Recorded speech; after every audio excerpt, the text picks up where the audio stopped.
रेवाड़ी के ऐतिहासिक हुड्डा ग्राउंड, जहां आज से 10 साल पहले प्रधानमंत्री नरेंद्र मोदी ने एक ऐतिहासिक रैली कर अपने प्रधानमंत्री बनने का कदम रखा था और सैनिकों के लिए 1 रैंक 1 पेंशन की एक बड़ी घोषणा की थी।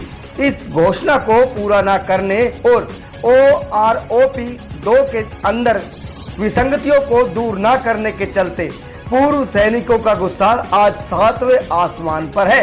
पूर्व सैनिकों ने आज रेवाड़ी के उसी हुड्डा ग्राउंड से एक महारैली का आयोजन किया, जिसके अंदर न केवल हरियाणा बल्कि यूपी, पंजाब और अन्य राज्यों से पूर्व सैनिक पहुंचे और प्रधानमंत्री को किया हुआ वादा याद दिलाने का प्रयास किया।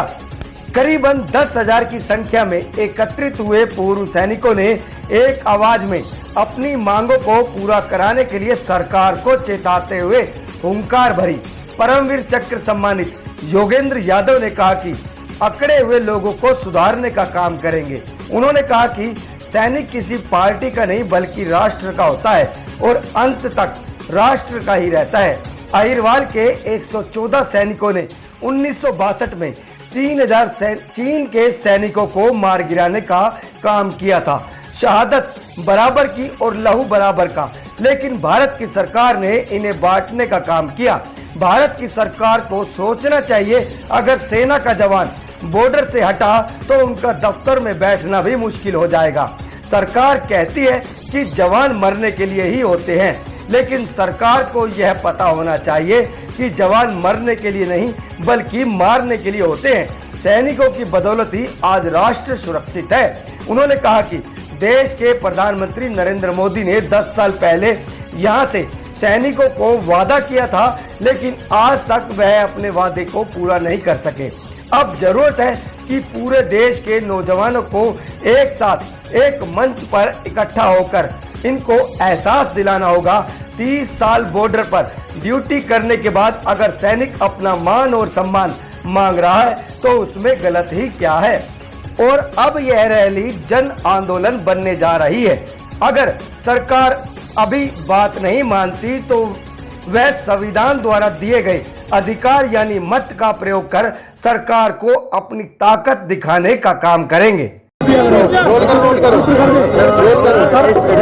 आज रैली इस बारे में क्या कही? ये सैनिक एकता की रैली है। देश के कोने कोने से जो है हमारे जवान इकट्ठे हुए हैं, क्योंकि आज से 10 साल पहले इसी मैदान से माननीय प्रधानमंत्री जी ने जो है एक इन सैनिकों को विश्वास दिलाया था कि जब हमारी सरकार बनेगी तो हम 1 रैंक 1 पेंशन का जो है मुद्दे को सॉल्व करेंगे और आपकी मांगों को मानेंगे। आज 10 साल हो गए हैं, उन्होंने ना तो इस 1 रैंक 1 पेंशन की विसंगतियों को दूर किया और ना ही इसको पूर्ण तरीके से लागू किया। कुछ लोगों को इसमें ये एक बांट दिया गया, लेकिन आज बोलते हमने तो कर दिया। अगर ये कर दिया तो आज ये लाखों की संख्या के अंदर एक नौजवान खड़े हुए, क्यों खड़े हुए? इनसे कभी आपने बात करने की निजाकत नहीं समझी, इनसे कभी 1 to 1 करने का जो है आपने हिम्मत नहीं की। ये देश के सैनिक हैं जिन्होंने अपने जीवन को इस राष्ट्र के लिए कुर्बान किया है, अपने परिवारों को छोड़ करके 30-30 साल बॉर्डर पे खड़े हुए हैं।